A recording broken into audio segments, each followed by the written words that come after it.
ଦେଖନ୍ତୁ ଯେଉଁ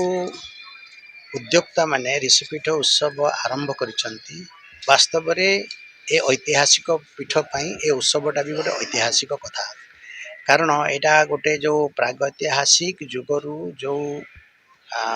ଚିତ୍ରଟା ଆମେ ଦେଖୁଛୁ ଏଇଠି ତାକୁ ନିଶ୍ଚିତ ଭାବରେ ସମସ୍ତେ ଅବହେଳା କରିଛନ୍ତି।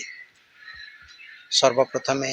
ସରକାର ଠାରୁ ଆରମ୍ଭ କରିକିରି ଏଠିକାର ନାଗରିକ ମଞ୍ଚ ଠାରୁ ଆରମ୍ଭ କରିକିରି ସମସ୍ତେ, କିନ୍ତୁ ବର୍ତ୍ତମାନ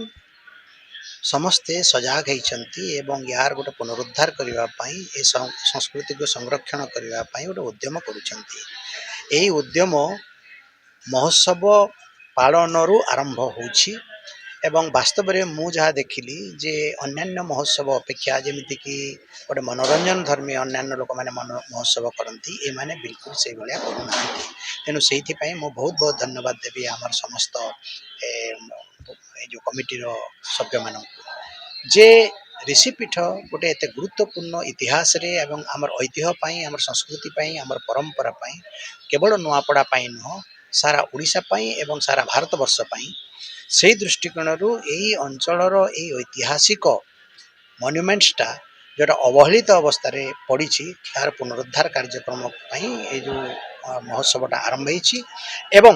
କେଉଁ ହିସାବରେ ହେବ ସେଇଥିପାଇଁ ବୌଦ୍ଧିକ ଚର୍ଚ୍ଚା ମାଧ୍ୟମରେ ବିଭିନ୍ନ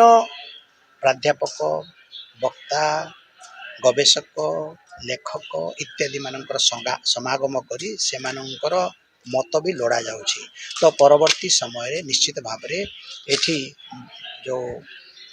କମିଟି ଅଛନ୍ତି ମହୋତ୍ସବ କମିଟି ଗୋଟେ ରୂପରେଖ ତିଆରି କରିବେ ୟାର ଡେଭଲପମେଣ୍ଟ ଲାଗି ଏବଂ ରୂପରେଖ ତିଆରି କରିବାର ସାଙ୍ଗେ ସାଙ୍ଗେ ତାକୁ ମହାମହିମ ରାଷ୍ଟ୍ରପତି ଠାରୁ ଆରମ୍ଭ କରିକିରି ମାନ୍ୟବର ପ୍ରଧାନମନ୍ତ୍ରୀ, ମାନ୍ୟବର ମୁଖ୍ୟମନ୍ତ୍ରୀ ଏବଂ ଅନ୍ୟାନ୍ୟ ଯେଉଁମାନେ ବଡ଼ ବଡ଼ ଲୋକମାନେ ଅଛନ୍ତି ସେଇ ପ୍ରତିନିଧି ସ୍ଥାନୀୟ ଲୋକମାନେ ସମସ୍ତଙ୍କୁ ୟାର ବାବଦରେ ଅବଗତ କରେଇବେ ଏବଂ ୟାର ଉନ୍ନତି ପାଇଁ ସେମାନେ ମତାମତ ଦେବାର ସହିତ ସେଥିରେ ଭାଗିଦାରୀ ରହିବେ। ଦେଖନ୍ତୁ ନୂଆପଡ଼ା ଜିଲ୍ଲାର ଯେଉଁ ତୁକଲା ଅଛି, ତୁକଲାର ଯେଉଁ ତାର ମାନେ ପରିଚୟଟା ସୃଷ୍ଟି ହୁଏ ଯୋଗୀ ମଠର ଯେଉଁ ଗୁମ୍ଫା ଚିତ୍ର ଅଛି ତାକୁ ପ୍ରାଗୈତିହାସିକ ଯୁଗରେ କୁହାଯାଏ ଏବଂ ତାହା 1970 ମସିହାରେ ପ୍ରାୟ ଲୋକଲୋଚନକୁ ଆସିଥିଲା। ସେ ସମୟରେ ଅନେକ ତା ଉପରେ ଗବେଷଣା ହେଇଛି,